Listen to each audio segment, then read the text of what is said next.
everyone. Happy President's Day. I am so excited for today's live. We have Heidi Bound, who is one of the top sellers in the whole company, on the call today. So let's wait till everybody can hop on, and then we can hurry and hear from Heidi. And I am in a place where it's echoing. Okay. Excited for everyone to hear from her. Yay! There she is. It worked. Yes. Okay. I had to figure out what side to go on. There we go. I was gonna say, just a heads up. It feels like you're looking opposite of where you should, but we just deal with it. So, Yeah, did you cut your hair, or is it just pulled back? It's pulled back. Okay. I'm like, your hair's shorter, but it's because it's pulled back. We had some crazy curls today, so I popped it up. Okay, I have to quickly move because my husband's gonna vacuum. Imagine that, guys. So while we wait for everybody to hop on, I'm moving. Okay, it all works. Oh, look at that. Here we are. Okay. Hopefully you won't hear the vacuum. Okay. Welcome, and hopefully everybody. Hopefully here you won't hear New York City, but I can't promise that either. So. Are you really like in the city? No, I'm much further uptown, but I'm about 20 minutes away from like Times Square. But it's far enough away like I that need to come see Heidi Bound for a weekend, right? That would be awesome. It would be a tax deduction, right? Yeah, there we go. We'll talk business for sure. Yes, of course. Okay. All right. Hello, everybody. Okay. Happy President's Day. Look at that. We're already at 52 people. And I imagine, you know, because of the holidays, there might still be people out going crazy. You know, President's Day is the major holiday to celebrate. Everybody's doing President's Day like crazy. Wild and crazy. Oh, yeah. So, where do you live in New York City?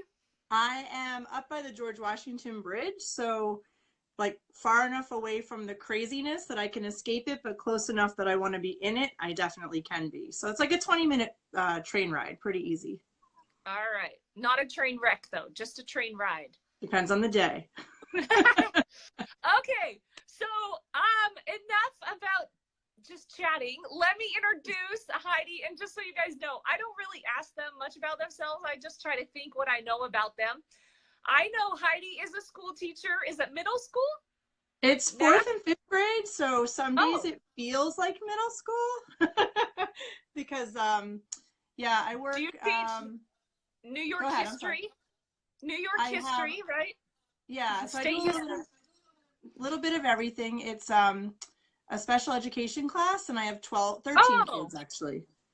Oh, I didn't know you're a special ed teacher. Did you know I was a special ed teacher? Yeah, actually, I did know that little tip. Okay, so we have Miss Heidi. She is a school teacher in New York City, right? You're in the city. Yep. And she is a producer with Paparazzi. She joined in, was it July that you joined? Yeah, beginning of July. She joined the very beginning of July. So she joined right when Paparazzi's calendar year as far as life at the party is concerned. She is a producer, which means her team has done over 12,000 PV in a month. And she is Diamond Life of the Party, which means 35,000 PV, 17,500 pieces since July. Yeah. Which that is what? A 7 lot. months, guys? 7 It's months. a lot. So she is averaging almost 5,000 PV a month, which is 2,500 pieces a month, which is over, I'm doing the math, which is over what? Oh, that's a lot. It's a lot. That is a lot. Yeah, that's like over 600 pieces a week. Yeah, my average now is a little over 1,000 a week. So okay, so she started out really slow, and now she's built to 1,000 a week. So she is so nice. She's gonna tell us her story. I don't know how she found Paparazzi. But I'm interested to hear because, once again, if you listened to Trent's Winners Challenge last week, it was about a chicken list and contacting people that you think are, maybe they'd be awesome at paparazzi, but you're kind of chicken because you're thinking maybe they're out of your league or out of paparazzi's league, or they wouldn't be interested. But Heidi probably is one of those people that would be on my chicken list. Like, she would kill it. I don't know if she'd be interested though. So we'll hear how she joined, and then she told us she would share her secrets. Dun, dun, dun, dun. Yeah. And I know they're going to be so different than what everybody else does, because there's no way you can be that successful doing what other leaders talk about. Right, Heidi? I have magic. No, just kidding. So before I tell my story, there's lots of people here from my team. So I just want to give a shout out to the people that are here from my team, and the biggest shout out to my sister. So yay. Oh, my who's your sister's sister? Here. Hillary Diaz Cruz is my sister. Oh, hi, Hillary. Yeah. So that's my support group. And I don't know if Anne is here, but, so my story, I was actually a, demonstrator with another direct sales company for about 11 or 12 years. So I've had tons of training around recruiting and sales, and the most important thing I walked away with that company is how to upsell. I made her cry. I'm not going to get emotional, Michelle. I'm going to be all right. I'll be the one that does that. It'll all fall apart too. So the biggest thing I walked away from is not only how to network with really strong women and men, but how to upsell. And so that's going to be a lot of the secret that we're going to talk about, the secret. So I was doing sales with another direct sales company, and I enjoyed it, but I was working with a company that's still very successful, but a lot of the work that I was doing was convincing people that they needed that product. So there was a lot of sort of psychological work into convincing somebody that you need this thing that you didn't think you needed, versus paparazzi, where it's like, and it's sparkly, and people are like, yes, I need it in my life. So I was loving that, but I wasn't, I was really successful as far as the company was concerned, but not as far as my bank account was concerned. So I was looking for something else. Anne Pennyfeather, who hopefully she's here. Hi, Anne. Anne is hi, Jen. Hopefully Anne is here. She is my sponsor, and Anne and I actually worked together at school, and I would hear her talking about jewelry, and I'd see her coming in, and I'm like, she's wearing really cute stuff. And so I started buying from Anne, and then over 4th of July, my husband and I were downtown in South Street Seaport. I don't know where to look, I guess here. And we were, it's like, and I said to him, Anne's doing this jewelry, and I think I can make this work. And he was like, well, if worse comes to worse, you have a box of really cute stuff. And he knows that I like jewelry and clothes and shoes. So he's like, you have really cute stuff, and just see what happens. So I was, while eating this brunch, messaging Anne, asking her like 1,000,010 questions, and she was amazing in answering all of them. And I took a couple days and decided, you know what, let's see what happens. So I bought the biggest kit. That was my husband telling me to do that. And thought, let's just see. So bought the biggest kit, got it, sold out of it in 2 live shows. And I was like, okay, and that was with that, remember that July where they threw all the extra stuff in? So it wasn't just the big kit, it was the big kit and extra. So blew out 25 extra pieces, I think. Yeah. So blew out of it in 2 shows, and then looked at my husband and said, I don't have any more inventory. So it was that long week in between while you're waiting for more stuff to come. But things quickly exploded. And I think people oftentimes say, like, how did it happen so fast? I think it's because of a lot of it was the work that I did with the other company. So I already had this accountability on my side. People already knew, like, if I said I was going to deliver something, that it would happen. So with Paparazzi, it was really easy for me to just step into a company that made sense for me with the background that I was already bringing into it.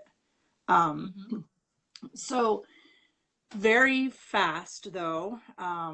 The sales started happening very, very quickly. And I would say the recruiting started happening. Ty, who's here, hi Ty. I kept saying to Ty, how do I start recruiting? And Ty said, when people see that you're successful, they're going to want to join you. And he was right. So my team now is at 51 people. One of them, I have one of my best friends, Jen, my sister, childhood friends, like people I never knew until Paparazzi. And I'm at producer status and diamond, which I can't wrap my brain around, to be honest. Woo!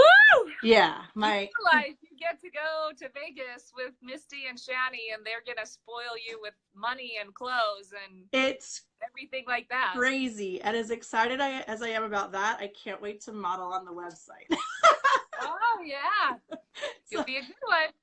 So that little perk is there too. So my story, I think, is pretty uncommon in the sense that things happened really fast, but the piece that I want people to know is that there was a lot of work before Paparazzi. So I didn't just come and have this like miracle happen overnight. There was a lot of legwork that I brought to the table. Plus I love being on camera and I teach. So I feel like I bring that to what I'm doing, especially in my lives. That same thing kind of resonates when I'm in front of the camera. So that's my story. Yay! Yeah. So such a good one. Thank you. I dare you to go for 50,000 at least. 50,000 PV at least. Do you know what I'm at now? Probably around 40,000. I could tell you right now. I just looked it up. I mean, let's see. It's right now, as of this exact moment, it is 45,428. Woo! Yeah. Okay, guys, breathe. I know. Okay. Now you might as well go for 100,000. Just do 100,000 PV. Well, Ty keeps saying, are they gonna go do something bigger than diamond? I'm like, I don't know. This is all new. They've got to. So. They have got to. I don't know what they can do bigger. I don't know. They should have created these before live parties, because back when we had to do home parties and events, 35,000 was outrageous. There's no way anybody could have done 35,000 home parties and events. No way. Well, and I got a phone call. Trent called me, and one of his messages was, when we set up this criteria, we looked at each other and said, you're crazy. There's no way that anybody's going to get that. And he's like, and here I am calling you in February. So I think at corporate, they're pretty shocked too. They're a little bit crazy. Yeah. Now I do, you know, to one of the tips, and I wrote lots of notes because I want to make sure I didn't miss anything. That's the teacher in me. But behind that curtain, I keep a lot of inventory. So I always have things rotating through, because one of the things that, like last night, I had a live where I sold almost 400 pieces, and 16 customers were brand new. So everything that I pull out, if it's been sitting in there for 2 months, that's brand new to those people. So what I'm kind of getting ahead of myself, but I want to talk a little bit when we get there, Michelle, about like how to mix in, I hate to use the word old, but maybe past pieces and new pieces. So you want me to jump in? I can jump in with my... Go for it. Teach us your secrets, Heidi Bound. And you know, you said really quickly, you said you kind of came into it with an audience, and some legwork before Paparazzi. So kind of include that legwork. What did you do to acquire a big audience? Because whether you're starting right now or whether you have a little bit of an audience, she still had to go out and build an audience and a customer base.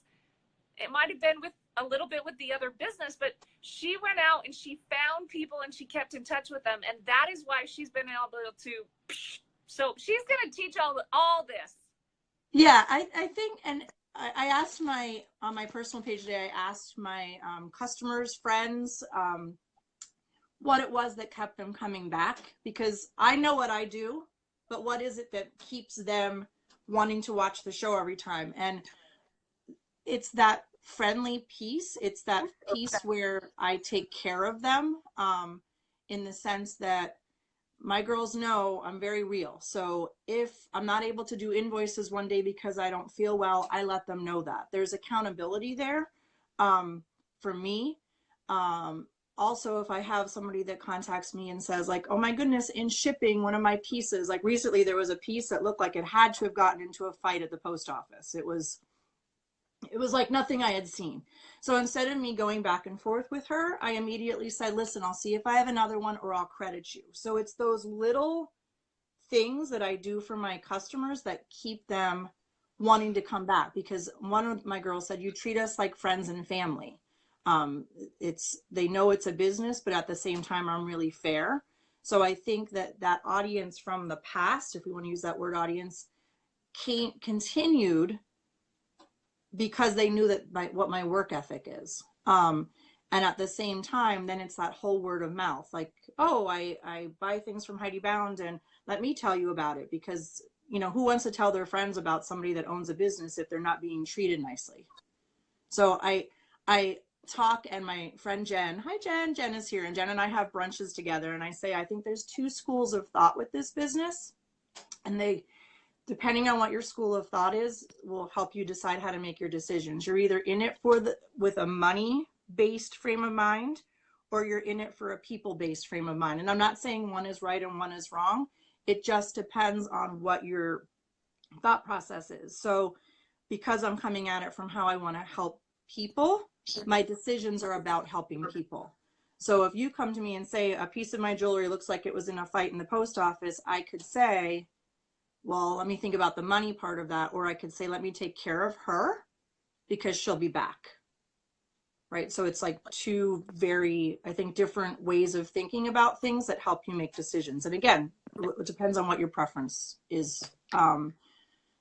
Okay, let's, I'm seeing questions. Let's kind of hold the questions and explaining to the end. Heidi's going to go ahead and explain it, everything like that. I think that will help her stay on track with her notes and the way in her head she was going to process it. And then at the end, if she hasn't answered questions, then people can ask. But let's let Heidi explain how she does it in the order she kind of planned on. Because I know when I get off topic, it throws everything off. I'm trying not to look on this side of the comments. Even though I see people that I love trying to help me, I'm like, I don't want to look. My sister and Anne and Jen, they're doing awesome. But let's just let Heidi talk, and then she'll explain it. And I personally think it's easier to explain it verbally than always in writing. So, okay. So live shows, sorry. Right? I just see lots of questions, and I'm like, wait, she's probably going to answer these if you just hold on. Let Heidi talk. And I will say that after 23 years of teaching kids, I am absolutely comfortable with interruptions. But right now, we're just going to go like that. So people ask me, I'm gonna mostly focus, Michelle, on live parties. Even though I know there's a million other ways to sell paparazzi, my success right now is around live parties. And when people say to me, as I'm building a team, and even people that have reached out to me outside of my team, what are my tips? Top 3. 1, be consistent. I know we say that over and over and over again, but I've had moments, the Super Bowl Sunday, I'm a smart girl. I'm from Pennsylvania. I was not doing my normal Sunday night show during the Super Bowl when the Eagles were playing. Sorry, it doesn't matter who you root for. I knew most of my customers were from Pennsylvania. So doing a show that night, not smart. So but I made sure that I posted on my Facebook page that exact thing. We're not having a show because of the Eagles, blah, blah, blah. But I still had people that sent me private messages. Hey, are you on tonight at 7:05? And I don't see you, because they're so used to that consistency. And I say it's almost like watching Grey's Anatomy. You know what day it's on, you know what time it's on. And if it's not on, it throws you off, right? So I feel like live shows need to be the same exact way, that you set up that day and time, and that needs to be a commitment. And if you can't keep the commitment, your customers deserve to know that. Now, do I pop in on random things? Yeah, the other day, Marty and I were at brunch. Marty's my husband. We're at brunch, and he was like, you know what? You have a lot of limited edition, limited quantity stuff. You should do a show tonight. And I was like, you're right. So that was very spontaneous. But my locked in big shows are the same day and time every single week. And then I might throw something in just for fun to see who's around. Um, which let me write that down so I don't forget. I want to talk to you about that limited quantity stuff. Um, the second thing is make sure that I do it on my personal page. You hear different schools of thought around that, but I do my shows on my personal page and I make them public. I haven't had any issues around that. Cross my fingers. Um, Third thing, people keep asking, how do you get more people to your shows? And my shows have been going over 100 viewers, which for me is exciting. Um, Hostesses, hostesses, hostesses, hostesses. I have a hostess for every single Wednesday night and Sunday night show lined up from now. My book's right in front of me. From now till the end of April already. Um, Hostesses are bringing their friends, and I'm very straightforward with my hostesses. I know some people are a little bit maybe more laid back, but I tell my hostess, your goal is to bring me 10 new people. Now, if they don't get it, that's not their fault, right? As long as I know they're doing the work. But I say, see if you can get me 10 new people. If you can get me 10 new people, I'm rewarding you. It's a win-win. You're doing a job for me and I'm rewarding you. So there's a very straight conversation around what my expectations are. And I also tell them, share it, tag me, like don't be chill and laid back about it. As hostesses, this is new for many of them. What they want to know what you want from them for it to be successful. I also tell my hostesses during the show, you need to be actively involved. Let people know, you know, this is how you comment, this is what you do. They're hostessing a party just like they would hostess any other party. Super, super important. So those, I guess those are my top 3 tips. But those aren't really the secrets, right? Those are the things that we all. So be consistent, have hostesses, and what was the third one? Keep it public. Oh, yeah. Yes, you have to have a public. If you are not a public, even a public group, you guys, I don't recommend doing your lives from a group, because even if it's public, because people outside of the group, they might be able to see it, but they can't comment.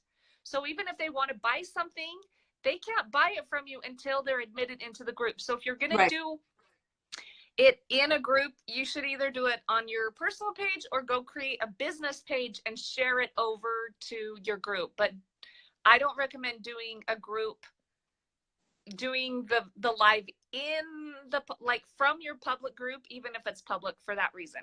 And Crystal asked a good question. Do they have to invite 10 friends to you live, and how do I know? I put that out there as just sort of a parameter, sort of put people in the right frame of mind. Now I'm not going through and counting, you know, I wouldn't do that. I had a young lady recently who worked like crazy to try to get people there, and her friends just didn't. And I still gave her hostess rewards. What I don't want is somebody just to show up and not put any work into it. Because let's be honest, things kind of average out, right? So the person last night, I had 16 new customers. The other day I had somebody that brought 2 or 3. So if you I just set that up as kind of a, I don't know, I guess a parameter for people, like as a frame of mind for people to say, like, this does take some work. I also reward, go ahead, I'm sorry. Are you going to talk about how you can tell who's new and how you reward your hostesses? Yeah, I could do that right now. So what I've been doing lately is having people do #new, just to kind of get people excited, like during the show. But the other thing is I have them send me a Facebook friend request. I always say, send it either during or right after the show. I'll say, it makes me sad if I can't get your jewelry to you. So do it right away. And then, of course, as I'm accepting, I can count how many people. I also do things a little bit differently. I give my hostesses credits. I know some people, if their hostess earns 10 pieces, they'll pick out 10 and ship them out. I do a credit system for my girls. So if they earn, like my hostess last night earned 39 pieces or something crazy. So I keep track. And then in future shows, she can go in and pick out 39 things that she likes. Now it's just a quick, it's literally like a tally system that I keep in a notebook. It's nothing like too fancy. But I think that why my girls are hostesses is because they know that they have some freedom to pick jewelry that's exciting for them and not just things that I'm tossing in their direction. So it's just, to me, it's a different way of kind of thinking about it. So you even give hostess rewards on the free pieces that are not people that they brought to the party? Mm-hmm. That's very kind. Yeah. Because I know some people, they'll do hostesses, but they keep track of who of their hostesses, you know, who came from their hostesses and give them just hostess rewards on that, not on everybody. Yeah. So My thoughts are, I think it goes along. Remember I talked at the beginning about those two ways of thinking. You're thinking money or you're thinking people. And I think for me, when I think people, the money comes. So that it's just, that works for me as far as how I make my decisions. So, for my hostesses, they keep coming back. They're now customers. People see when they come to my lives, whoa, she got 30, I mean, it was 39 pieces last night. I sold almost 400 pieces of jewelry last night alone. So she brought all of these friends with her. The least I could do is reward her with bling. And let's be honest, when you're placing your jewelry orders, you're getting that free bling from Paparazzi anyway. And next year you'll get double hostess benefits, Heidi. Do you realize that? Yeah. You'll get double hostess benefits. I know, I'm already processed. That's exciting.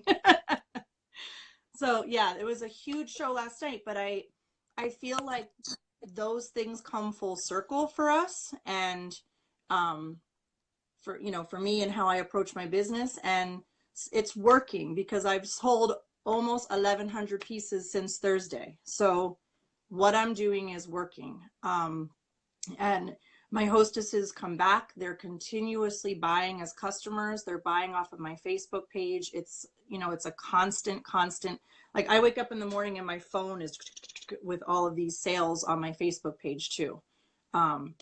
So yeah, my hostesses are very happy people. And I'm sure that they talk about your business after the party's over. It's not just going into the party. They keep talking after, because they're still getting jewelry for the next 4, 5, 6 weeks, aren't they? It's crazy. And it was funny because, like I said, I'm from Pennsylvania originally. I live in New York City now, if you're just hopping on. But when Super Bowl Sunday was happening, I was going on my Facebook page and I'm like, oh my gosh, there's 10 of my customers. They were all at a Super Bowl party together. Oh my goodness, there's 12 other ladies so my customers hang out together. Now I have people across the United States, but there's a big chunk in my hometown area that hang out together. So how I treat one of those people, the last thing I want is for somebody to say, can you believe it? I asked her to help me with a piece of jewelry and she wouldn't, and now I'm done. So every decision that I make has to be really, like, it has to be thoughtful, and it has to be thoughtful about the people on the other end. I'm seeing lots of questions. Yeah. A hostess, do you do kit earning parties? No. A hostess party is where you have a hostess who invites their friends to come shop and they get free jewelry, just like a home party has a hostess. Yep. Right? Yep. And I do 10, for every 10 pieces, my hostess gets one for free. And I've been doing that. Somebody asked how long have I been with Paparazzi? Since July. And I think that I did, maybe in July, I didn't have hostesses because I was learning. This thing like blew up, in my face, and I was like, oh my goodness. But I quickly learned that hostesses were the way to get new people to my shows every single time. Every single time I have a hostess. And if I don't, I try to do a mystery hostess. So I always have that incentive there for people. So I was sitting with my husband. I was like, all right, I want to talk about tips about the kind of the show, and then tips about the jewelry in the show. So are you cool? Should we go into that, Michelle? So really quickly, before we go, does the hostess go to your house and share your video on her page so it's her party? Or do you just have her talk about it, right? Yeah. Will you tell us how you coach your hostess for a live party? Very directly. Are you going to cover that like later? No, I How can do you that coach now. I them? can do that now. Okay. Um, What specifically do you ask them to do? Because I will tell you, I've do a live parties, go live parties, go live parties, but I think the pendulum has swung where we're like, oh, we don't need hostesses anymore. We don't Not have to do true. personal invites anymore, Not true. right? Not true. But Because if you have them, that's better. I mean, if you don't have a hostess, you still can go live and sell, but it's better if you do personal invites. It's better if there's a hostess. It's better if you do those things, but you don't have to. Whereas with a home party, you kind of have to have that stuff. So tell us how you kind of coach your hostesses, and specifically, do they share your video? Do they promote it before? Do they invite people during? yes, and all of that is yes.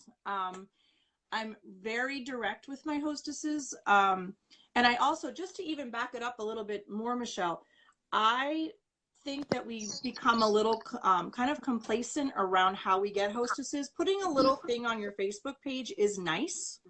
And I've gotten a hostess or two saying like, I need hostesses, woohoo. I've gotten most of my hostesses from sending private messages on Facebook. Hey, I see you shop a lot. How about I reward you?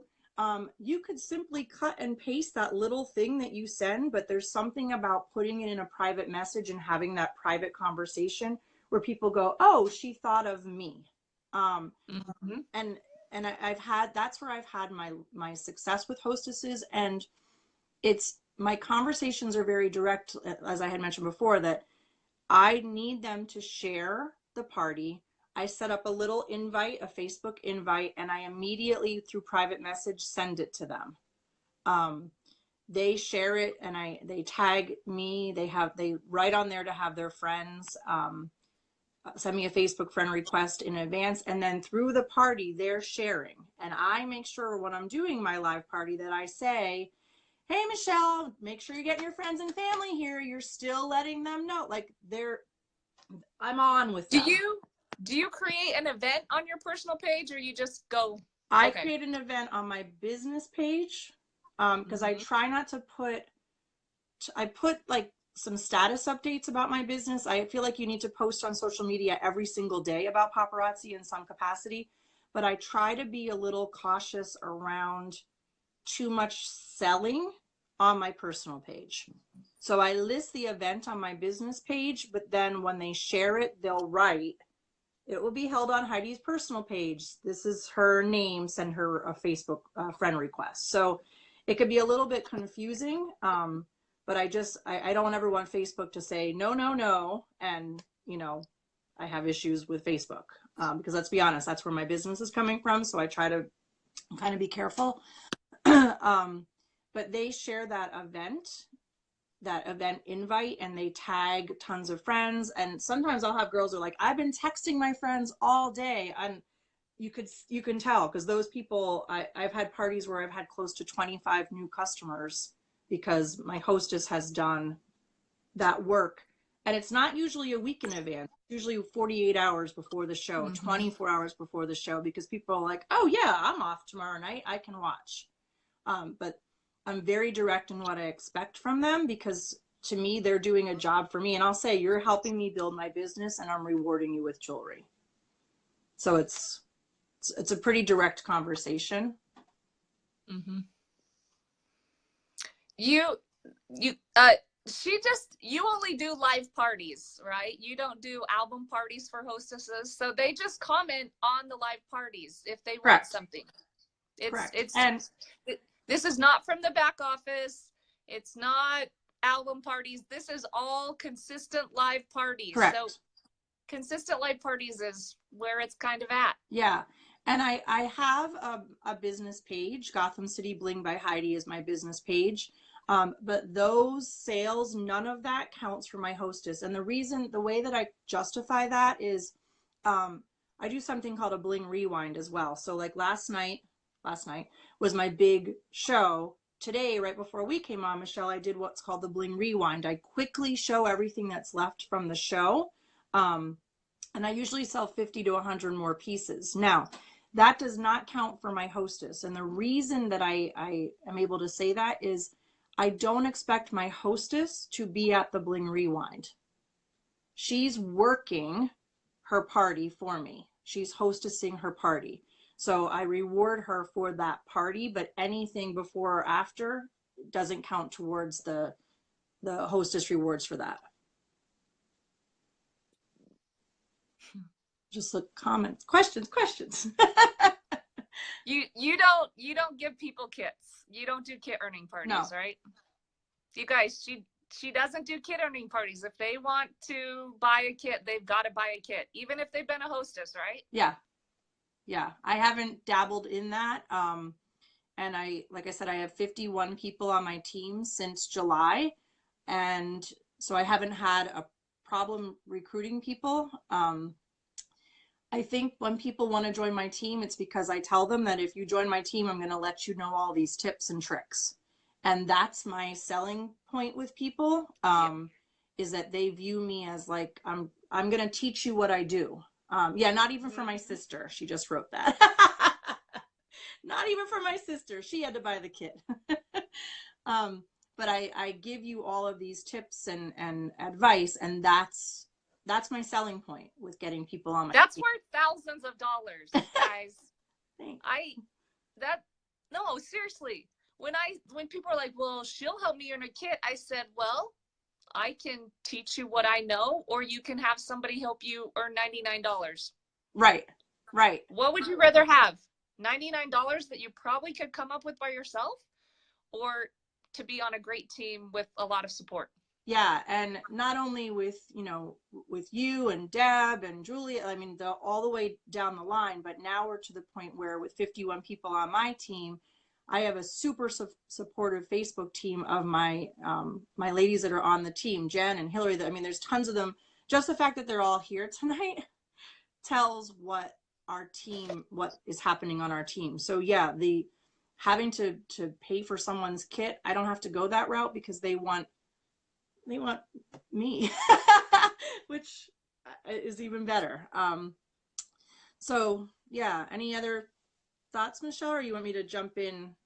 Go ahead. Yeah, just so you know, Christy, I think Heidi and I and everyone out there, Heidi and I, we are not big advocates of kit earning parties. If people want to join, they'll come up with the money. Yeah. The majority of people can find $99 if they want to. And I also feel, Michelle, that if they're investing the money in it, hopefully they'll also be more invested in the business, right? I mean, this is definitely work.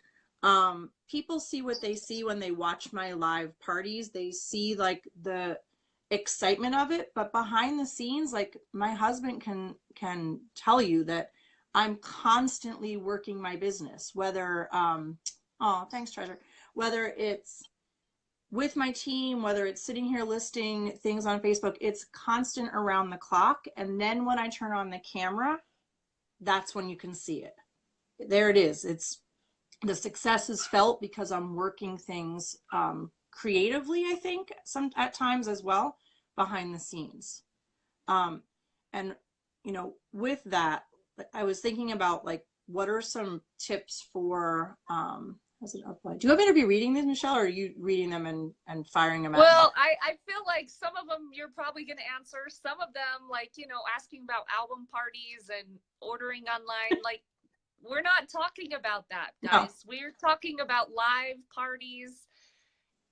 Give me tips to be successful. She's giving you tips to be successful. Listen to what she's saying and she'll tell you. Yeah. And I order every day, just saying. Yeah. So one of the things that I think is crazy important, and you're seeing it right now, is, and here, what you put on Facebook is so important.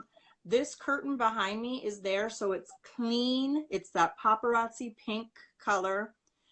Most of the time I wear black. My hair's done, my makeup. I just think that what we put out there is super, super important, especially because I'm speaking about, I live in New York City. It's one of the fashion capitals of the world. Let me talk to you about this jewelry. I'm seeing it for crazy expensive money out in Manhattan, but here I have it for $5. So I need to look pulled together. And I think that's super important. Having, and even at Empower Me Pink, they talked about find that place where it's neat and organized. You spoke about it recently. So this is my place. People know when they turn on the camera and they see this, all right, well, we're about to do, we're about to have a live party. Thanks, Tracy. The other thing is, and I was talking to one of the girls that I've sponsored just today, let your personality come out in your shows. I think that oftentimes people get maybe a little nervous, maybe a little camera shy. I'm that girl that if you can hand me a microphone and let me go on a stage, like I feel comfortable with that. That's just who I am.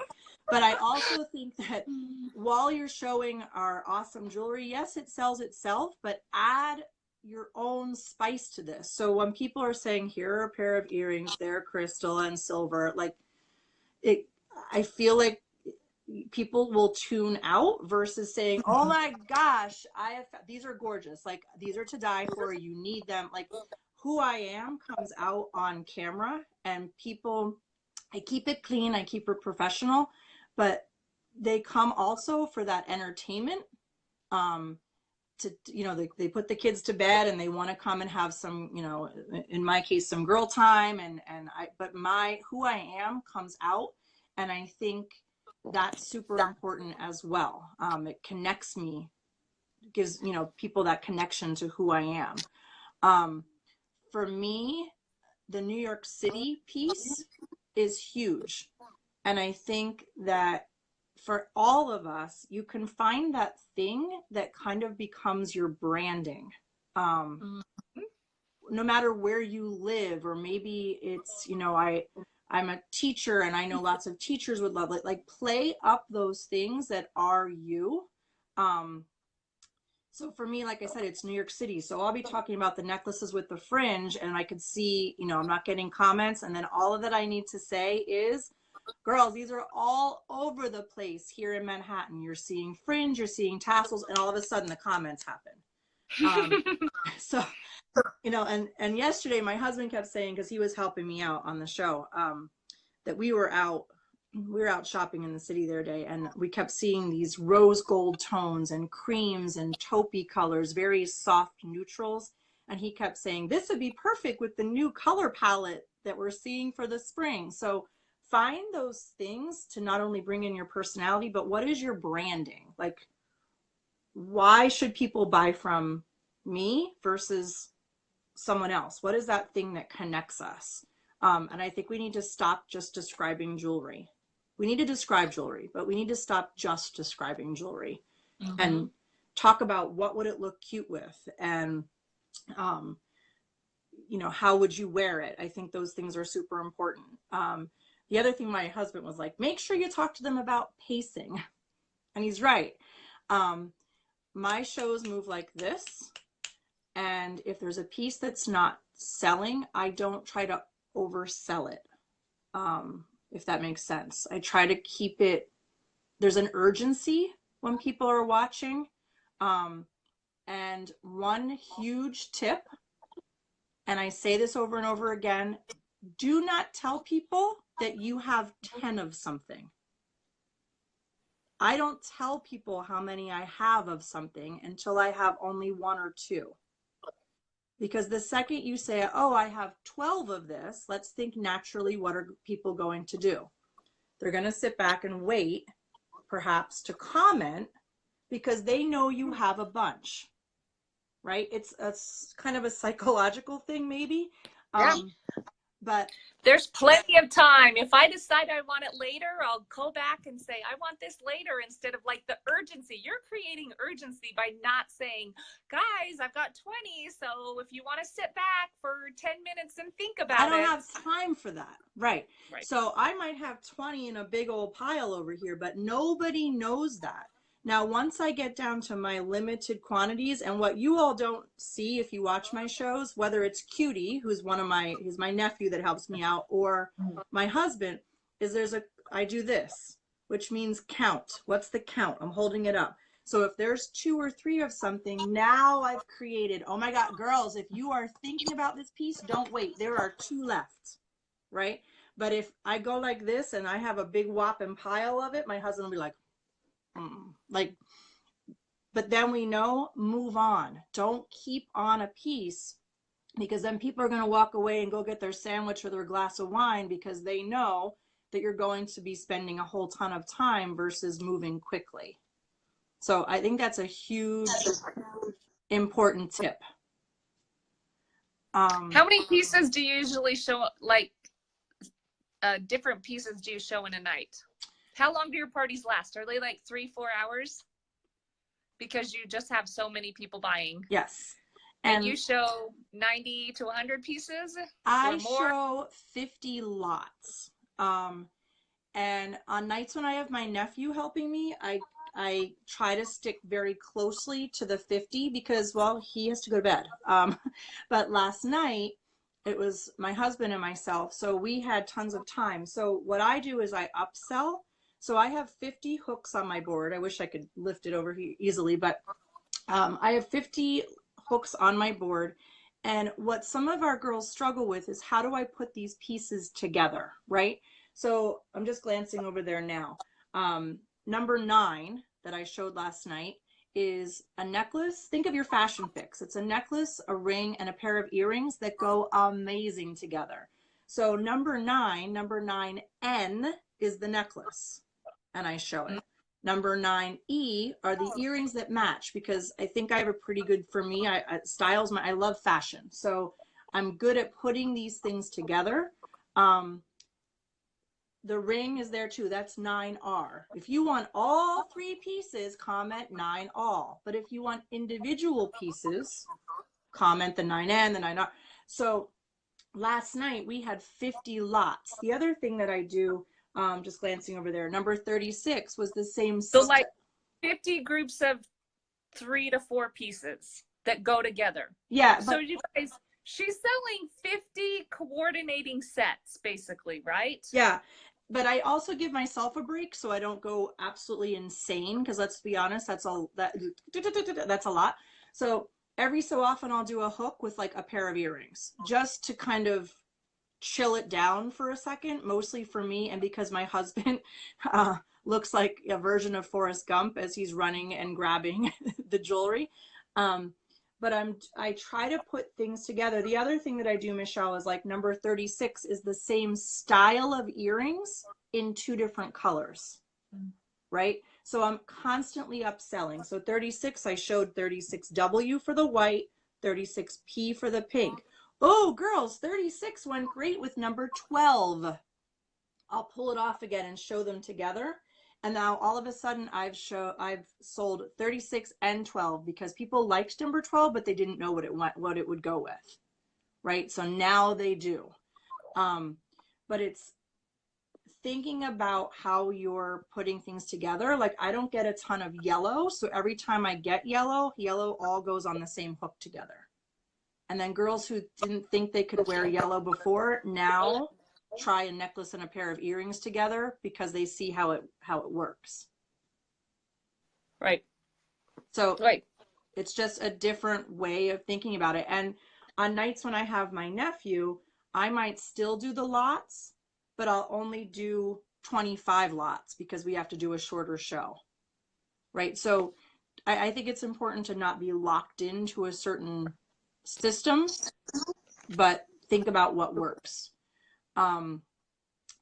The other thing, I wrote a note because we were talking about this earlier, is on my board are only things, and this is because of where I'm at in sales, I can do this.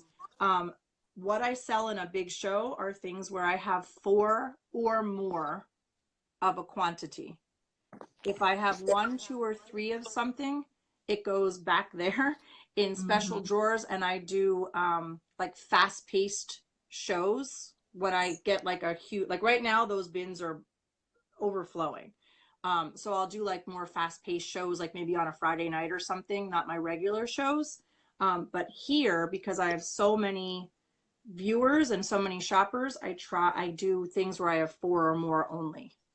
And when you do those hooks, Michelle, you can also now mix in your brand new stuff that just came in with the old stuff that you didn't sell yet, right? Right. Because now that brand new necklace goes awesome with that pair of earrings that you couldn't get rid of for whatever reason. But now that somebody sees how they go together, you're going to sell them both. Right. So that's an awesome way for those of you that say, oh, I haven't sold this piece. You can bring in older pieces that you've shown before. Just show it with a new necklace or show it with a bracelet that has the same bead. And you're more likely to sell them together because now they go with something. right. But Heidi, do you sell more necklace earring sets than anything? Have you noticed selling more of anything? Or do your customers just I think buy it? they buy everything, but Great. I hear people say like buy a lot of all kinds of different things, but I'm actually really picky about the inventory that I buy, because I approach my business and I approach my sales with that branding in mind. And I feel like if I mean, there might be things that I might not personally wear, but if I buy things that I don't love, it's not as easy for me to stay true to it. So the other piece of that, to answer your question more specifically, is that I notice more of like metals that they'll buy versus other metals, or my customers aren't into like the big, I know some people can sell like those big, almost like tropical looking necklaces. I can't sell those, so I don't buy them. I have to try to convince my customers to buy brass. They're not really huge into brass, or as my sister prefers to call it, antique gold. It said it sounds better.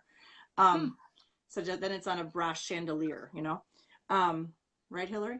So brass is a harder sell. So I don't buy 10 brass necklaces. I might buy 5. So I'm also really smart about how I buy my inventory as well. You know your customers by now. And yes, you're always getting customers. So you're probably going to do a few things that are, on the fringe, right? Yeah. Yep. But you know your customers, and so you're doing what your customers bought. But it probably took a little bit of experimentation to get there, right? It definitely did. But I'll be honest, Michelle, and say that I've kind of stayed true to my aesthetic from the beginning, because I guess the other part of it was I thought to myself, if I don't sell this thing, I gotta keep it, and if I don't like it, what am I gonna do with it? Like, that's just, I guess, where my frame of mind was at first. But I've stayed true to a certain aesthetic from. You know what? They're buying you, and they're buying your advice. Yeah. Like, when you go to a certain store and the style that they're going to give you, instead of going to the department store where they give you everything. Yes.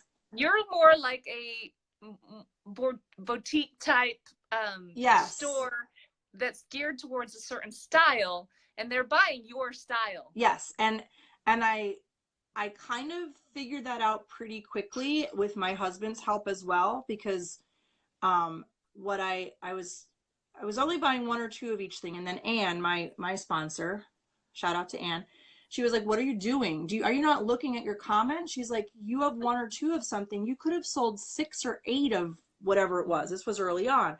And I said, Anne, but that's, I was a little nervous about putting that much money into, quantities of things. And then my husband was like, well, just pick like 2 or 3 things and buy more of it and see what happens. So I was doing that. Excuse the dogs. We have 2 Pomeranians that love to be vocal. But I was looking at things that I was in love with and buying 10 or 12 just to see what would happen, and they would fly. Now I'm buying some pieces, like some of the Fashion Fix, some of these like hot gunmetal things that have been coming out. I'm buying upwards of 20 plus of those, and some of them I'll put on my Facebook page, and they don't even make it to a live show.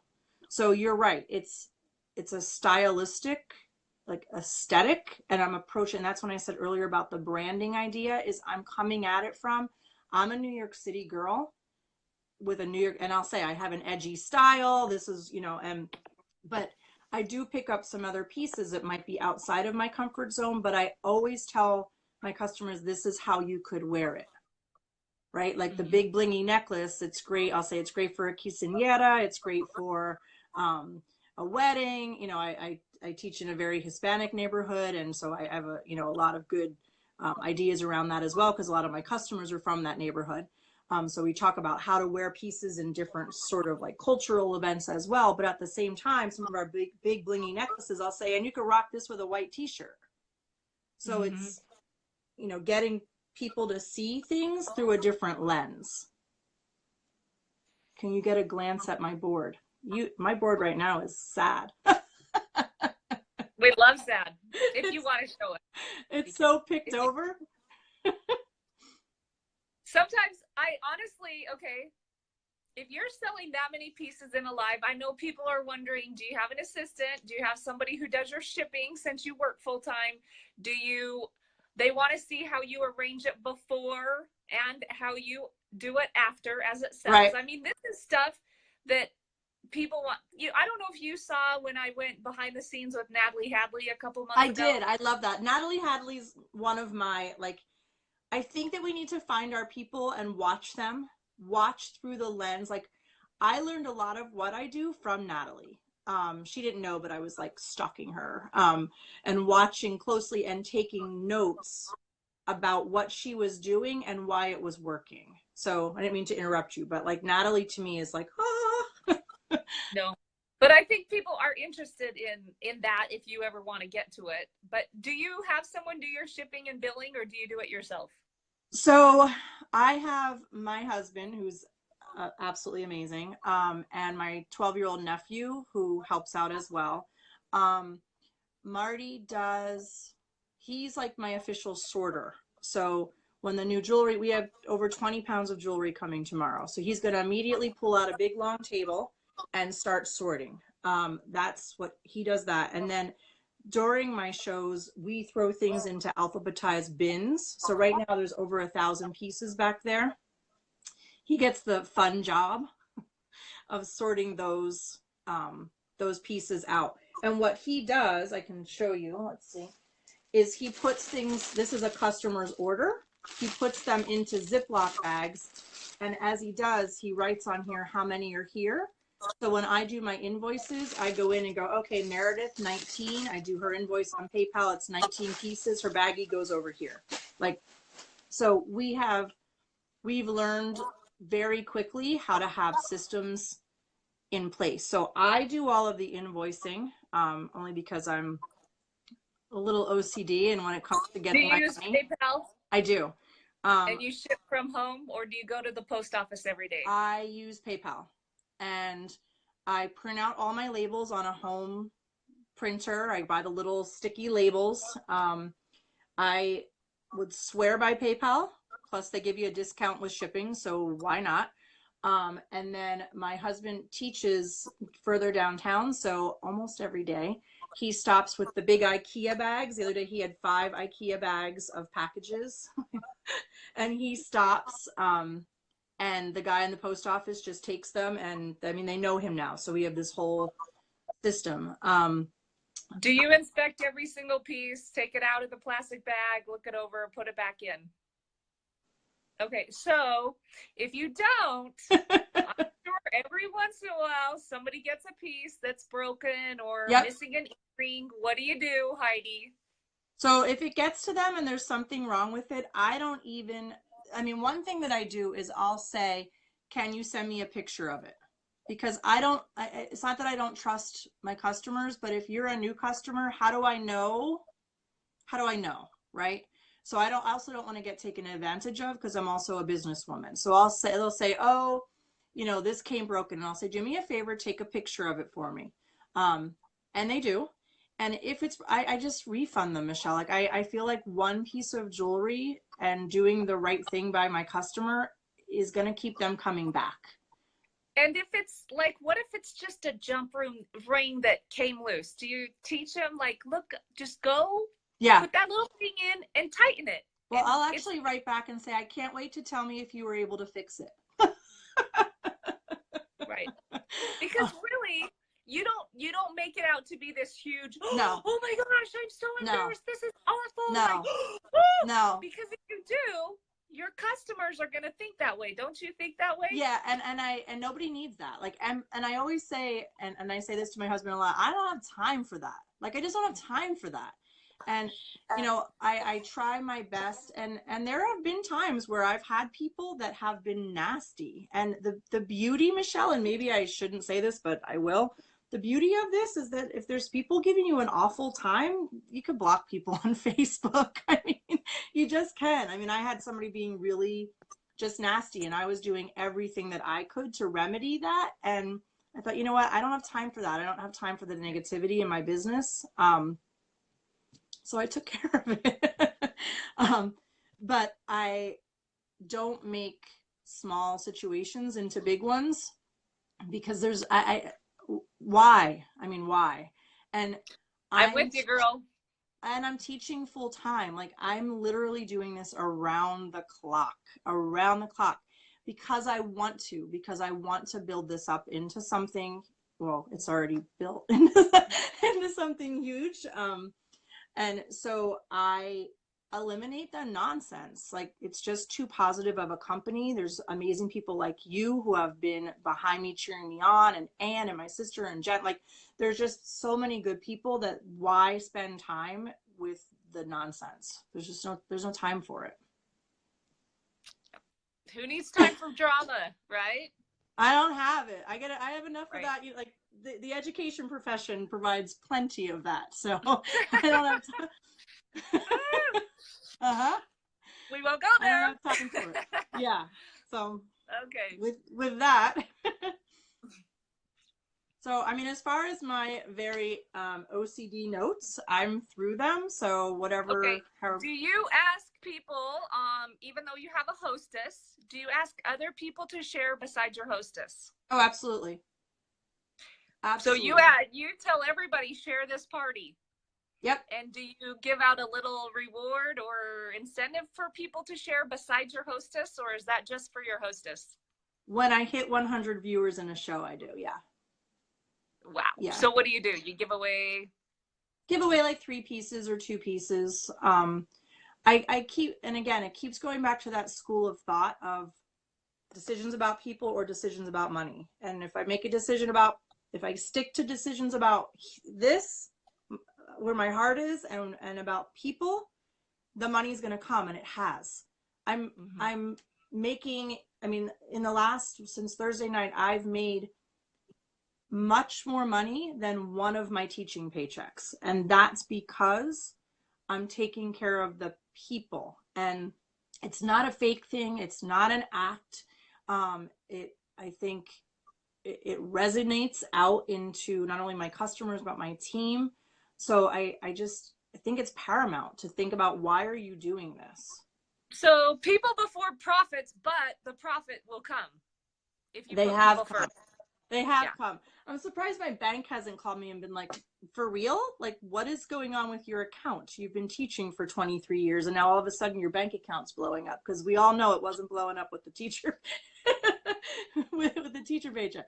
But it's, yeah, I mean, the money's coming because I'm taking care of the people. If I don't take care of the people, Michelle, they're not going to keep coming back to my show, and they're going to talk to their friends. Yep. So what is it? If they really like jewelry, but they don't like you, they will find somebody else to buy from. Because there's enough consultants out there that is reality. That I don't like her.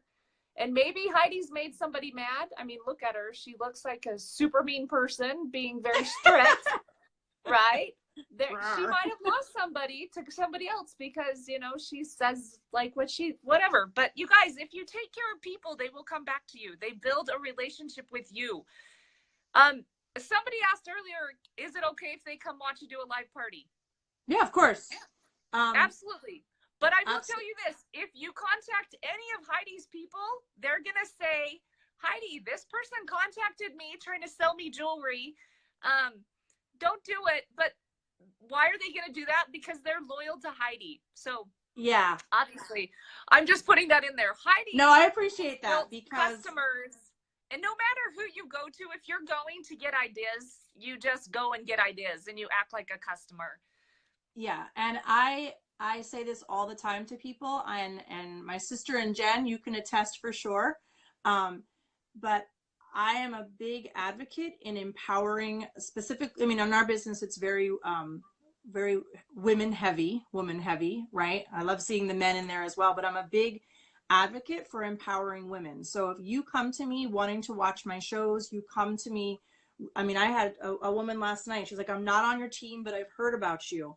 Can I bounce ideas off of you? My answer to that is 1,000,000% yes. Like, I feel like whoever we learn from, we learn from. I mean, whether it's me learning from you, Natalie Hadley, whether it's somebody on our team or it's somebody else whose personality that we connect with, we need to keep learning from each other and we need to keep like lifting each other up. And so I've had many people, especially when that diamond status picture came out, I was like, oh, what just happened? It was like, I looked at my phone and I'm like, why am I getting all these friend requests? And I looked at my email and said, that would be why. Yeah. So I'm more than willing. But please, you know, and it is kind of sad that we have to say this, but unfortunately it happens. You know, if I'm putting myself out there to you, please, you know, I'll ask for the respect of not taking advantage of me. You know, as Michelle's saying, like, don't touch my people. Well, yeah. But the thing is my reason for saying that is even if you touch her people, they're not going to go to you because they're loyal to Heidi. They bought into Heidi. They buy Heidi. They buy what she presents. It's true. Yeah. It is true. Unless they don't like Heidi, they're going to stick with Heidi. And that's the way it is with almost anyone. Unless they're the person that, like, they buy from multiple people and, you know, they're not loyal to one single person. But I just hear some naughty things that I just want to slap women upside the head and say, stop. But yeah, you're not going to do that. You're not going to do that. Really quickly. I thought I saw your sister or someone on your team saying you do 2 live parties and 2 reviews. What is the review? So, you okay? It felt like there was just an earthquake. I'm like, what was that? The ground just shook. Maybe I just experienced an earthquake or something. Sorry, that was weird. Your face, I was like, oh no, I could tell something was definitely up. As long as you're okay. Shook, but the ground's not, the ceiling's not falling, so we're fine. Oh my gosh. It takes a lot to jar me. I'm a New Yorker, Michelle, you know? Cop cars go whizzing by, I don't even notice. So I do Sunday nights and Wednesday nights at 7:00 Eastern time. Those are my they've been my locked in big party nights since I started. That's where I do like the 50 lots or, you know, whatever the case might be. But then when I first started, I would get people then saying, do you still have number blah, blah, blah? I didn't get to watch your show. Do you have number blah? And I was like, wait a minute. So what I started doing is at the end of the show, I would do a bling rewind. I would go back during the show and show everything that was remaining. And then I was like, this is silly because all I'm doing is showing the same stuff to the same people, right? So what I started to do was, say, for example, I'm on winter break. Today's Monday, right? Yeah. So last night I did a big show. I sold, like I said, almost 400 pieces, but I still had bling left. So today at 5:30, I threw on the camera and I really quickly showed everything that was remaining. I don't pull the jewelry at that time. I don't put names on the jewelry at that time. Last night I got this idea from Natalie Hadley, but last night I put names on labels. Those go on the jewelry. So, but during the bling rewind, I don't label everything because I want it to feel fast. So it's like a speed shopping. It's shopping review of your night before, basically. Yeah. And it's amazing because I did this around 5:30, so about, I don't know, hour and a half or so before I came on with you. And I would think, who knows what's been happening since we've been on, but I would think I sold at least 50 to 60 more pieces from doing that Bling Rewind today. So my customers know if I can't make the live show, I can catch the Bling Rewind, but I tell them you're risking sellouts, because last night I had, I'm looking at my board, a lot of sellouts. But then I'll throw in like little random things. Like I said, sometimes I'll do those like limited quantity shows if I'm just trying to clear some stuff out. And those sometimes are very spontaneous, but I stick to Sunday and Wednesday, and then my Bling Rewinds are Monday and Thursday. Okay, I know that out besides your two big parties and your Bling Rewinds, you do, I don't know what you call them, wall drops, don't you? Yeah. Put some pictures like, oh, but there you say how many you have available, right? Yes. Yeah. So because, like she'll put up a picture. How often do you do that? Do you do that once a day, or? I do that whenever I get a couple minutes. So, I mean, even before you came on, I was done with hair and makeup, and I was like, all right, I have 5 minutes till I, get to hang out with Michelle. So I listed something, and that keeps it very spontaneous. And this is all on your personal page, or is that in your business? It's on my business page. Okay. Yeah. So my business page, I do Gotham City Bling by Heidi. Again, that branding, right? So things are about New York City. And what I would always do, you know how it's so cool that when we order, we could download the pictures, right? So I can put things on my Facebook page. I don't invoice people. That's against policy. Just put that out there. But I can put things on my Facebook page that haven't even arrived yet. And sometimes there are things that haven't even, like tomorrow I have 20 pounds of jewelry coming, and a lot of that stuff is already sold out. So, but let me tell you a little tip of what I did. I was putting things on my personal page, Michelle, for a while, and then I got nervous. I put a picture of some of our jewelry and it was marked as spam. And all of a sudden I went, okay, I've been cutting corners, but I need to chill a little bit. So I already had the business page set up, but I wasn't really utilizing it so much. So I started doing wall drops over there, but it was, that whole, if you build it, they will come. It wasn't happening. They weren't coming. This was only about 2 weeks ago. So I thought, what can I do? So I did a little sale for 4 days that if you commented on, I forget how many pieces, that I would do your shipping for free. So now all of a sudden, oh, I want free shipping. I'm going to hop over to the business page. People are starting to comment. Now they're on there all the time because I ate a little money for people to get there, but now they know it exists and that's the only place that they can get that jewelry. Yeah, Jen said we were on the train coming back from EMP from Philly and I was doing wall drops on Amtrak. So yeah, I mean, it's working your business however and whenever you can. It's not just going to happen. So do you have a VIP group on top of your business page and personal page, or just she doesn't? So you're doing all your wall drops and everything over on her business page. Yep. I feel like if we give too many places where people need to go, then it's too many places where people need to go. They know if they go to my personal page, they're going to see my live shows. And they know if they go to Gotham City Bling by Heidi, that's where they're going to see wall drops. And I'll do little contests on there and different things to create interest. But I feel like it's, think of your social media. If you're watching Instagram and you're watching Facebook and you're watching Twitter and you're watching it, it's like that whole like quantity versus quality idea.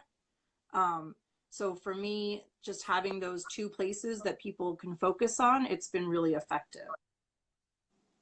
You don't do album parties at all? Like, here's the whole album, shop the help. No. So you either catch her live or you do wall drops, and that's it. Yep. Because so how often do you ship? Do you do it for a week? Everybody has a basket for a week? I do. And ship once, bill and invoice and ship once, or do you do it twice after each party? After each, after Monday, Tuesday, you invoice, and then after Okay. I'm just No. gonna let you talk. How Yeah. often do you invoice and ship? um, the invoicing and the shipping makes me crazy. If I had somebody, I mean, my husband does the best that he can, but he is a full-time musician. He plays trumpet on Aladdin, and he was just at the rehearsals for Frozen. Like my husband is juggling. Your lights are flashing now. You got something going My on over husband there. just turned out the lights on me. And then So there's then he realized, oh, that's not the light I wanted to turn off. whoopsie. At least we know it's not an earthquake. No, we're good. We're good. All right. My husband, he does the best that he can, but with the invoicing and the shipping, that's the part, not so much the invoicing, I think, because I'm seeing dollar signs when I'm invoicing, but the shipping is maddening. It's maddening. I had close over 150 packages just this past week. So I'm invoicing once a week and I do a huge night of shipping. Sometimes it's a Saturday. I'm not consistent with my days. I wish that I could say that I was, but with working and teaching full time, I do the best that I can. But then I'll do another night of like kind of those stragglers that pay maybe, after the massive amount of people pay. But I think that's, Michelle, where transparency needs to happen. So for a little while, I wasn't able to do all of my shipping because I was waiting for my glasses to come. So sitting and doing PayPal, I was going bonkers. So I literally put on my Facebook page, girls, give me a couple of extra days. I'm waiting for my glasses. And I had no problem. Nobody said anything. They were all like, all right, no problem. But I think if I had just sat back and waited 4 days, my messages would have been, where's my stuff? I paid you, right? So I think that there needs to be a level of transparency with our customers. It builds up a more trusting relationship with them. What if you have no pays? I have those sometimes. Yeah, what do you do if so you invoice once a week and you give them what, 24, 48 hours to pay? I give them a week. I am ridiculously generous, but I view it as I'm giving you a week to pay it because I don't know. I'm not super consistent with like every Tuesday I invoice, every Wednesday. So I leave that window of flexibility for them, which also gives me a little bit of flexibility. And I tell my people, you have a week. If there's something, yeah, and some people are probably like, oh my gosh, a week, but that's what works for me. I need a grace period. And I tell them if within a week the washing machine breaks or, God forbid something happens and financially you can't swing it in a week, please contact me. And there are times I'll put things aside, especially for my repeat customers. I mean, if I have somebody that buys from me every single week and then all of a sudden they say, I ran out of oil in my oil burner and I can't pay for jewelry, like I'm never going to say, but that's again, people or money. Like your decisions, I think it's a very different thought process. If I was saying money, then I would be saying, well, my policy is 1 week and that's it, right? But if I'm doing it from here, then I'm going to say, take care of what you need to. I would be happy to put your jewelry aside. And they'll like, yes. And then 2 seconds later, they're on my Facebook page, looking at things. So I don't know. I put it aside. Now, if there's somebody that completely like straight up ignores me, and then I'm putting your stuff back in my inventory. But I also am in contact. So nobody can say, you put my stuff away and you didn't tell me. Right. So it's that, again, that transparency. Don't you feel like communication is the key? If you're communicating with people, look, guys, something came up. It's going to be a day later than normal. Hang tight. Or, hey, giving you 3 times to pay. I'm not sure you want these. So if I don't hear back from you, I'm going to put it back. Yeah. I mean, I think three chances and no return or no comments, so you're putting it back. Yeah, I mean, if I'm looking at, that's the nice thing right about private messenger on Facebook is if you've read my message and you've ignored me, right? Like I'm kind of like, respond to me. But it also goes back, Michelle, to that, like, I don't have time for that. Like, I don't have time to be chasing somebody. So what I'll do is as it gets close to the week, I'm going through to see like who paid. All right, should I ship it? And if you didn't pay yet, I'll look to see in my messages if you sent me about some like personal situation, or hey, I'm sending you a money order, right? Because I do allow for that. But if you haven't responded, if there's nothing, then I'll just write and say you have until Sunday night, or I'm putting your jewelry back. Done. And sometimes that puts a little fire under people, and I'll get a payment like 2 seconds later. Yeah. And other times I don't. And you know what? The good thing about Paparazzi is you don't lose any money. You just sell it to somebody else. Yeah. You guys go Google how to set up a business page. It's really easy. You just go to page and you push create and you write a name. It's really easy to do. You can, that's something that Google can teach you. A wall drop is where you basically put one of the stock footwell. What's a wall drop? Maybe, I can explain it, but they're asking you, what's a wall drop? Sure. So what I do after I buy new inventory, Michelle, pretty much daily. Because I feel like you need new inventory for your old customers, and you can use old inventory for those new people because they don't know if it's old. And I don't call it old and new, but it has to stay fresh. And don't you feel like even some of your older stuff, your older people buy it, they just didn't buy it the first time because it didn't hit them at that moment, or it was presented differently, or they see it now with a necklace that they do want. So yeah, like, oh, I got that dress, and oh my gosh, I need those orange earrings. But when I order every day, once your order goes through and it gives you the option to download the pictures, I immediately click the option to download all of the pictures, because I like that they have the picture of the bracelet, but there's the picture of them wearing it. I just think it helps people connect. And I keep them in files on my MacBook Pro, which I bought with Paparazzi money, just saying. Yeah. So I keep it on there, and I will go in, and oftentimes, like I said, tomorrow I have tons of inventory coming. And a lot of those things I've already, my wall drops are simple. You're getting the pictures, and I'm writing on there $5, comment sold to claim, 6 available. That's where I tell people how many I have. I don't tell them in a show, because I don't know when your comment, it's a faster thing, but on my wall drop, it creates a different sense of urgency if I only have 5. I'm going to comment fast on there. It's just, and I better go. And what that does too is it makes people come and check often, because the quantities are kind of limited and there's new stuff all the time. And that might be something that maybe it was really cute, but it doesn't look a whole lot like some of the other pieces. Like there's some earrings that I'm like, that is really cute, but I'm like, the style doesn't fit with a lot of the earring or necklaces. So that would be a great place for something like that.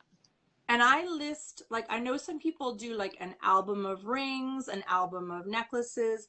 I don't do it that way. And there wasn't really a lot of thought process in it. I literally go onto my business page and I'll put the pictures and I'll put that little blurb. And then when I want to list something else, I just do another one. So when people go on to my page, they know to click on posts and just keep looking through. Because once something sells out and I label it with people's names, I pull it off. So it's gone. You delete it when it's sold out. So it stays fresh. And that's where that urgency of like, there's only 5. Ooh, I'm number 1. I better get on there because I need to be number 1 on all those things that she has. And there are people that do that. They're like, I'm on your page all the time at work. And I'm like, okay. I had somebody today say, I'm going to try to look at your Facebook page while I'm at work. And then she followed up with, if I get fired, can I sign on to Paparazzi with you? And I said, you're like, yes. I said, yeah, which kit do you want? You don't have to pay for a business page unless you're boosting posts. Do you ever boost posts?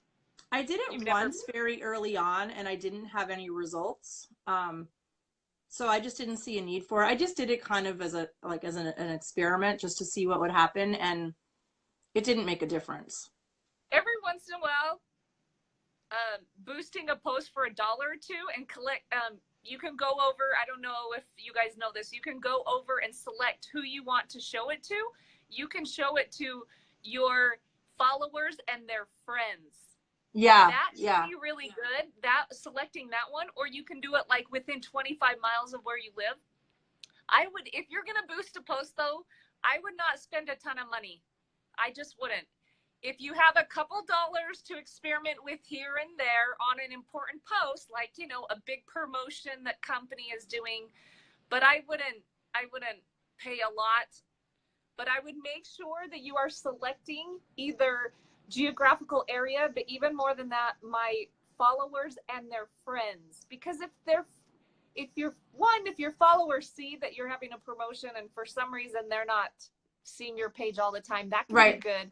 But sometimes if their friends know, like, oh, well, you know, this Michelle, she buys a whole bunch of that paparazzi jewelry from this Heidi lady, and now Heidi's post showed up in my page, that sometimes can help you. But it is free unless you boost a post. Well, and I would not recommend boosting a lot. And another way to boost your post, Michelle, is to have a hostess at every live party. That's how to boost your post. And to get people to share. Yeah, yeah. And because then it's happening in the moment. And I feel like the less opportunity we give people to have to be clicking all over the place, the better. So in the moment when my party is happening, people are sharing. In the moment they can click. Because I was watching somebody recently, and you process through everything, right? And somebody was showing, I'm pretty sure it was Z Collection, and then she was like showing the piece and saying, so you can go to my paparazzi website and order that. And I thought, right there, you're giving people now have to take that extra step, right? So I think the least amount of steps that people have to take, it's that whole like kind of instant gratification thing. So if you want a piece, I have it for you, versus if you want a piece and I have to go to my page and you have to do a shopping cart. Like, I just think that it has to be a more direct, it's that, again, you don't have time for that. You don't have time for that. Well, don't you think that's one of the reasons why you sell so much, why people sell so much at live parties? All they have to do is write the word sold. That's it. That's the easiest way to buy, people. It's not sending people to your website. Right. They got to go to a website, look it up, scroll through all the pages, fill out all their information, everything like that. If you are showing it to them and it's showing up, popping up in their Facebook or on their phone, all they have to do is write the word sold. They're more likely to do it. And that's it. And I also think it's super important. Like, some of my customers will send me private messages like, I bought this yellow pair of earrings. Do you have any necklaces that match? So I will take the time to look, even though there's times where I'm like, you're good. Yeah. But are you calling lives a party? Yes, Leanne. And at first I was like, but I do that because I've had people say, that's why I keep coming back to you, because you take care of us. And so they're viewing it not as I'm giving them a service on top of good looking jewelry. And they keep coming back. Yep. Yep. So she doesn't do albums. She just does a single picture at a time. And like she said, she bet a little bit of the bull of her profit once and said, hey, everybody, I'm doing these great pieces over on my business page. Yep. If you order 4, I'll do free shipping one time, right? It was that week. Yeah. One time.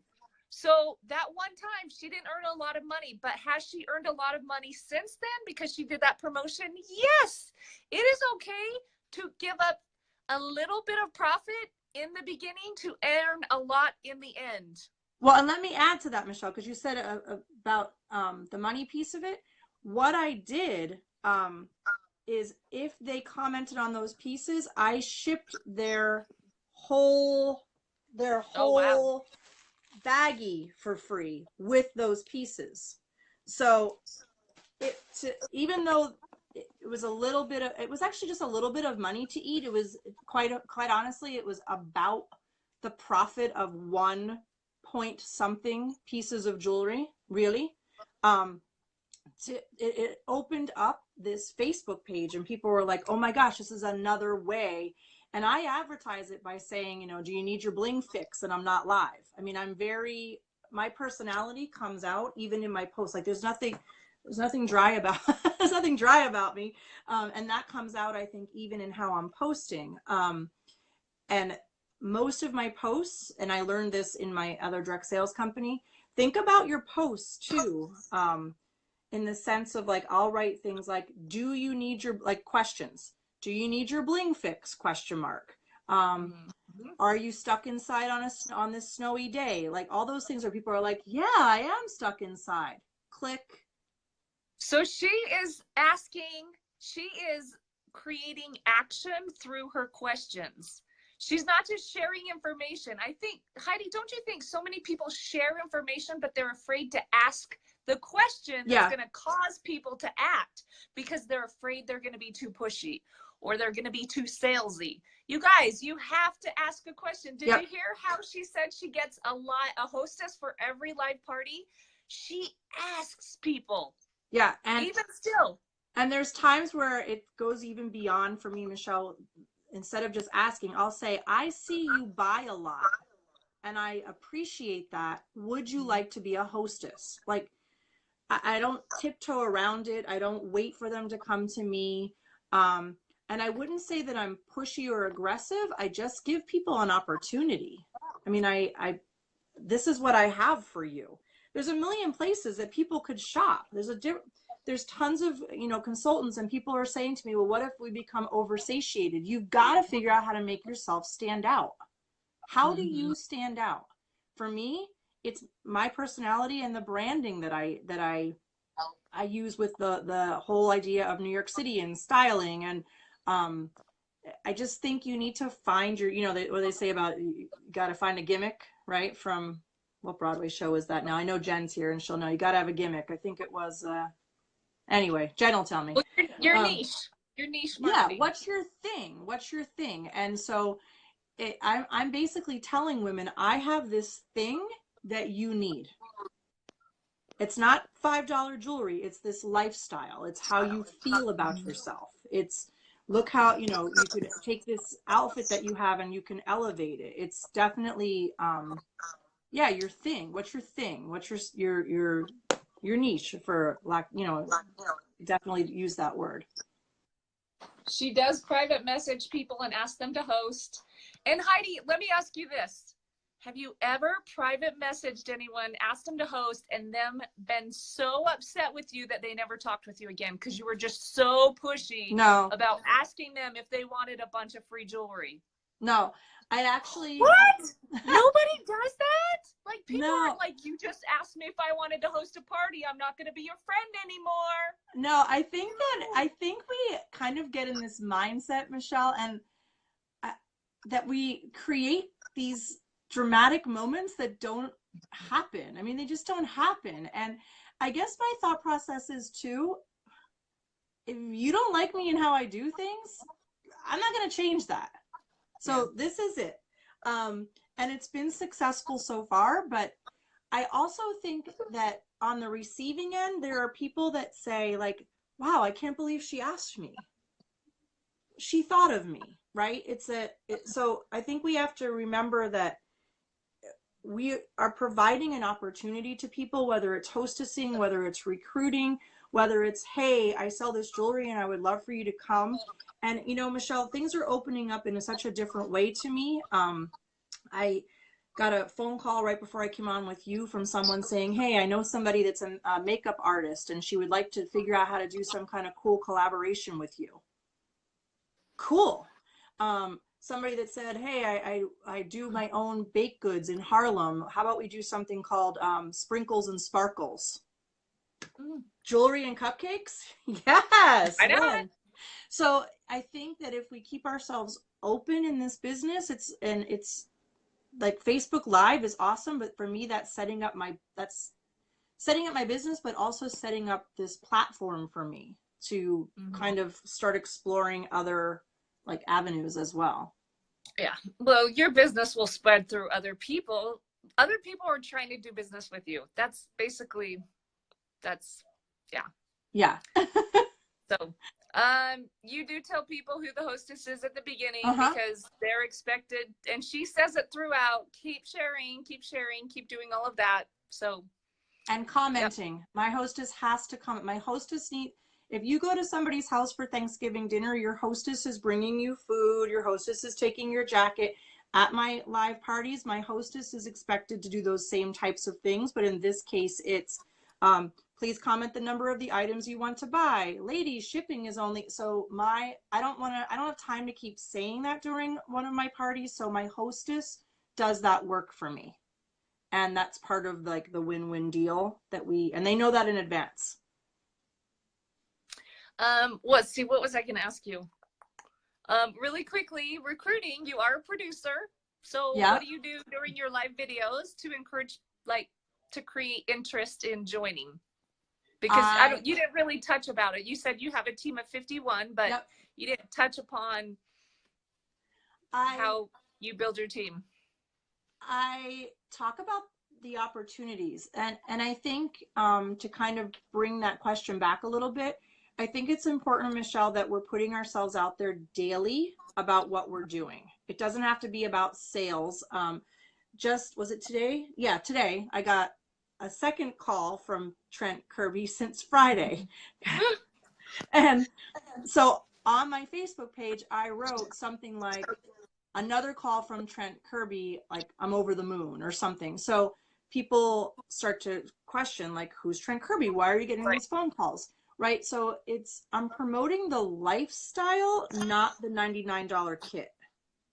So you're doing attraction marketing. You're attracting people to not just the details of paparazzi, but everything about the lifestyle of having a business like this. And you know, I mentioned about my MacBook before, and I saw Jen Nagel, who's one of my dearest friends and on my team, the day that I got my brand new MacBook, and I bought the Cadillac version, and I went in there with paparazzi money, and I was like, yes, my 8-year-old MacBook, she's done. Here we go. And on my Facebook page, I put a picture of me holding up the MacBook and wrote, like, thank you, paparazzi, or something. Mm-hmm. So recruiting isn't just about talking about the kit. Recruiting, I think, is about telling people and this is where I get, what opportunities this business has given to us. My sister is on my team, and I can't put into words how amazing that is. Like, my sister and I live 2 states. Ooh, I said I wasn't going to get, my sister lives 2 states away, and we don't see each other often, but we are going to Las Vegas this summer. Like, we have not gone on a vacation together in, I don't even know how long. And, you know, Anne and my one of my best friends, Jen, and I reconnected at Empower Me Pink. One of my team members, Nicole, we were college friends, and I was in college a few years ago, a while ago. And I haven't seen Nicole since college until Empower Me Pink. So I feel like those moments are what recruit people, not the kit. The kit comes along with it, right? But those moments, writing about that stuff on Facebook and talking about, you know, my hashtag about paparazzi is always hashtag life changing, because it is. And that's where the recruiting happens. And yeah, my sister, going to walk the stage together. My sister's bronze, life of the party. And I just think that to recruit, people need to see how it changes our lives. It has changed my bank account. It's, yeah, I'm reconnecting so you with guys, people. This is where, okay, would you agree, Heidi, talking about the feelings and the like what you can do with paparazzi is more powerful than actually talking about the facts of paparazzi? The facts, I mean, if I think about why I joined, I saw Anne. Hi, Anne. I saw Anne, like, wearing jewelry. Like, there was just a different air about her from the time she joined. I would see her at work just with a different vibe. And I was watching her. She didn't know I was watching her. But I was watching her, and then I was seeing her popping up on, doing Facebook Lives. And it was never for me about how much money did Anne pay for a kit. For me, it was about what is Anne doing, because something about Anne has changed. Anne was always amazing from the beginning, but something about her, there was a new layer to her that I immediately was noticing. And I didn't know the price of the kit until I went to Anne in a text message, and that's that day in the summer, and said, what do I have to do? But it was definitely, and I'm saying to Marty, I might make a couple extra $100 a month. Wouldn't that be nice? And here we are, with my commission check more than one of my teaching paychecks.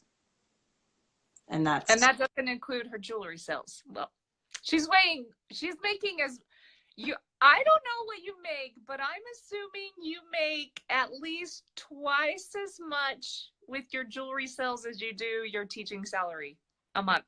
Almost 3 times. Okay, 3 times. I made more since Thursday, Michelle, than one of my teaching paychecks. There you go. Yeah. So do you have to build a team to live off paparazzi? No. What does corporate say? Survive on sales. Yeah. Heidi could survive on sales without a team and still be making very good money. And I'm going to take that word survive out, Michelle, with all due respect to you, but I'm doing more on sales? Yes, because I'm able to, I live in Manhattan, and it's not cheap to live in Manhattan. It's not. And I don't have kids. I've always enjoyed, just going out to dinners, and my husband's in the music world. And I'll tell you, it's much nicer to go out for that $100 dinner and not have to think about my teaching pay, because, and I said to Marty recently, I'm like, I have a lot more money, but I'm not frivolous. Like, you still kind of keep yourself smart, but it's so much nicer to be able to go and enjoy myself without having to think about, nickels and dimes. And it's just changed my lifestyle in my, it's still hard to wrap my brain around, to be honest. Yep. So like yesterday, 2 days ago, Heidi wrote something like, oh my gosh, I just had a fun 400-piece party, like on her personal page. Do you think that her customers and those that are in their head are thinking, oh my gosh, she is selling a lot. She's making a lot of money. Like, this is really, really good for Heidi. And some of those, they might be sitting around watching, and who knows, in a month, they might be saying, okay, Heidi, I want to start making money with you. So Heidi does a really good job of attraction marketing. I never have seen you, and maybe you have, but I don't recall a time that I've seen her say, $99 kit, 45% commission, 1 free piece for every 10 pieces bought, shipping $5.95. Have I done that? No, I said I have never. I know, I'm trying to think if I've ever, I think the only time that I may have done that, Michelle, was in January with that amazing deal. Because with that, I was like, that's dollars and cents, and people needed to know. The other thing that I do too during a show, and it's that whole transparency thing. From Natalie, I got this idea. This is a strip of 10 labels. So during a show, I have a goal of at least 200 pieces in every live show. That's my goal I've set out for myself. Thanks, Renee. And I number them so that I know if I've hit the 200. I actually say it out loud at different times during my show. Girls, you are going to fall over. I set a sales goal for myself. Last night I was really saying that. Set a sales goal for myself, and we're already at 117 pieces. Like, I put that out there because and then I'll say, do the math. Girls, 45% of that is my profit. Do the math. While I'm selling to you right now, do that. And they're like, I know they're at home going, oh my goodness. Like, if you think about last night, almost 400 pieces, do the math. And I had fun. Who doesn't have fun making $900 in a night? Who doesn't have fun? That was pretty crazy. Okay. My best one was 500. Remember, you did that actually. I did around Christmas. I said, okay, go out and have a 500-piece party, and she did. Yep, and I messaged you right away. I was like, haha, guess what? And I said, I knew you would. So okay. Go ahead. Any last questions questions, you guys. Any last questions for Heidi? She's been very nice. I think, you guys, let's recap. I think, like with every speaker, there's something that I'm like, okay, this is new and a little bit different.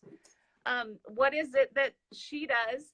You guys, she has a hostess for every party. And Heidi, I saw you post a question about Battle of Hostesses. If you'd like to talk about that, I can talk with you.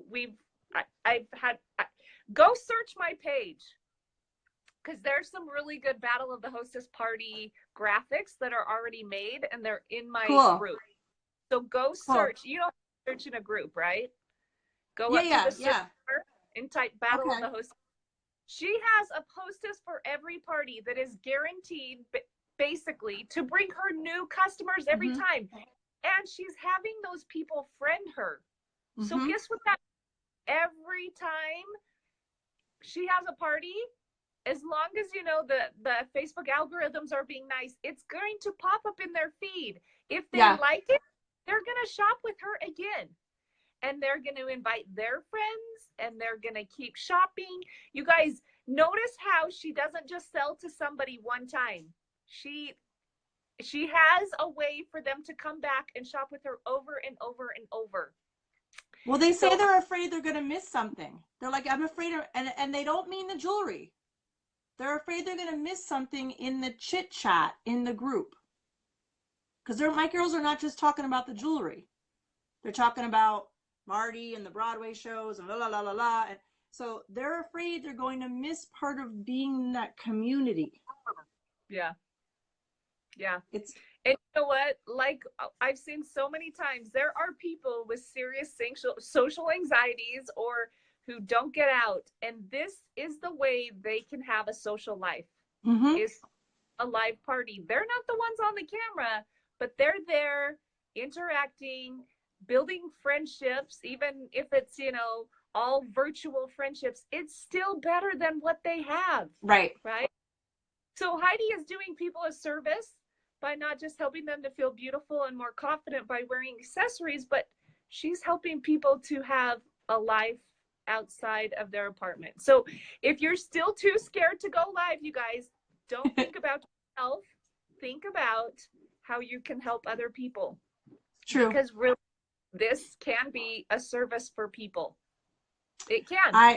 I had someone, and I kept the message, but I had someone who there was a young lady in my hometown that passed away suddenly right around Christmas time, and I knew she was part of the circle of my customers, and I thought, all right, I'm just gonna, you know, see what happens. And her best friend was slotted to be, hi Jess, was slotted to be my hostess about 2 weeks ago. And I thought, I wonder if it's too soon for her. She lost her best friend. I was seeing all these posts about how sad she was. And I thought, you know what? She's a grown woman. If she's not comfortable doing the bling party, she can tell me. I don't want to take it from her.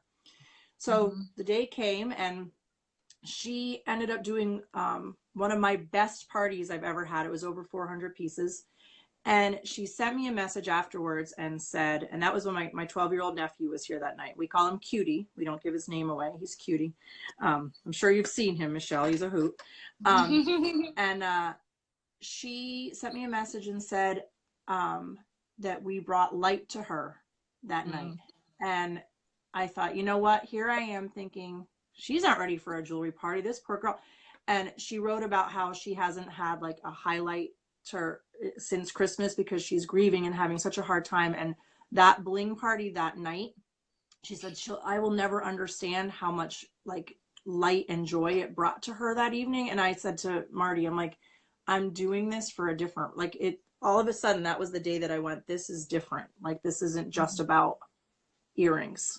This is about people and changing their lives and touching their lives. And it was very inspirational to get that. I think it might have been actually at Empower Me Pink. I think I showed my sister or Jen or somebody. And yeah, so think about, it's not just about selling jewelry. And I think when we embrace that, it changes how we approach things. Right. It's about helping women feel empowered and beautiful. So, Yeah. all right. Any last questions for Heidi? Heidi, thank you so much for this time. You know what? Heidi and I have actually been collaborating about her sharing for over a month and a half, but yeah.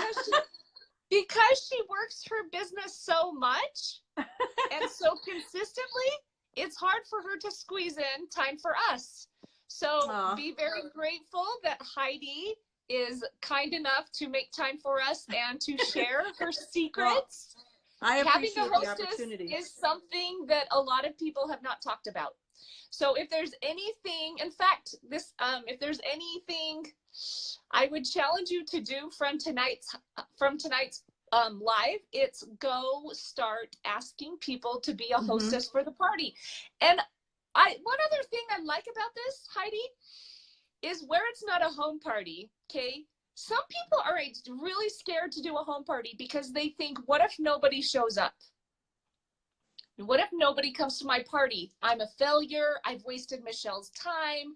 You know, but with this kind of thing, if you say, look, would you like to be the hostess of my party that I have every week? I guarantee, you know, there will already be people coming. Yeah. All you need to do is invite more and get 10 new people there. And so there's no way they're going to fail because there's already people coming. And I love this idea because your hostesses aren't going to go, it's me or nothing. Right. It's no, not and I don't put that pressure. There's already a crowd coming. Yeah. My hostesses are bringing me new people. That's my goal.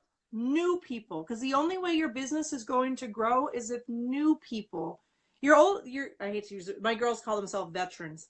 My veteran shoppers, they're going to keep coming back. That's great. But the only way to keep it growing is the new people to come who specifically those people who have never heard of us. Paparazzi, what's that?